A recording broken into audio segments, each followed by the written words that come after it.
ಎಲ್ರಿಗೂ ನಮಸ್ಕಾರ ರೀ. ನಾನು ನಿಮ್ಮ SK ಸಿಂಧನೂರು ಹುಡುಗ. ಈ ವಿಡಿಯೋ ಏನಪ್ಪ ಅಂತಂದರೆ, ಸೆಂಟ್ರಲ್ ಗೌರ್ಮೆಂಟಿಂದ 22,000 ಹುದ್ದೆಗೆ ನೇಮಕಾತಿಯನ್ನು ಮಾಡ್ಕೋತಾ ಇದ್ದಾರೆ. ನೀವೇನಾದರೂ ಫಸ್ಟ್ ಟೈಮ್ ಈ ಚಾನಲ್ನ ವೀಕ್ಷಣೆ ಮಾಡ್ತಾ ಇದ್ದರೆ, ನಿಮ್ಮ ಈ ಪ್ರತಿಯೊಂದು ಸಬ್ಸ್ಕ್ರೈಬ್ ನನ್ನ ಪ್ರತಿಯೊಂದು ಹೆಜ್ಜೆಗೂ ಕಾರಣ ಆಗುತ್ತೆ. ಸಬ್ಸ್ಕ್ರೈಬ್ನ ಮಾಡೋದನ್ನು ಮಾತ್ರ ಮರೆಯೋಕ್ಕೋಗ್ಬೇಡಿ. ನಿಮ್ಮ ಫ್ರೆಂಡ್ಸ್ ಮತ್ತು ಫ್ರೆಂಡ್ಸ್ ಥರದ ಗ್ರೂಪ್ಗಳಿಗೆ ಶೇರ್ ಮಾಡೋದನ್ನು ಮಾತ್ರ ಮರಿ.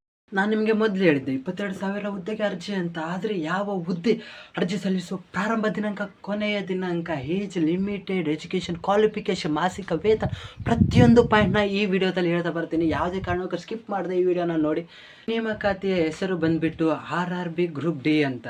ಇದು ಒಂದು ರೈಲ್ವೆ ಡಿಪಾರ್ಟ್ಮೆಂಟ್ನ ಹುದ್ದೆಯಾಗಿದ್ದು, ಈ ಅರ್ಜಿ ಸಲ್ಲಿಸಲು ಬೇಕಾದ ಎಜುಕೇಷನ್ ಕ್ವಾಲಿಫಿಕೇಷನ್ ಏನಪ್ಪ ಅಂದರೆ 10th ಅಥವಾ ITI ಮುಗಿಸಿದರೆ ಸಾಕು. ಯುವತಿ ಮತ್ತು ಯುವಕರು ಯಾರೇ ಆಗಲಿ ಕಂಪ್ಲೀಟ್ ಆಗಿದ್ದರೆ ಸಾಕು, ಏಜ್ ಈ ಅರ್ಜಿಗೆ ಸಲ್ಲಿಸ್ಬೋದು. ಹಾಗೆಯೇ 33ರ ಏಜಿನ ಕೆಳಮಿತಿಯವರು ಈ ಅರ್ಜಿಗೆ ಆಹ್ವಾನವನ್ನು ಸಲ್ಲಿಸಬಹುದು.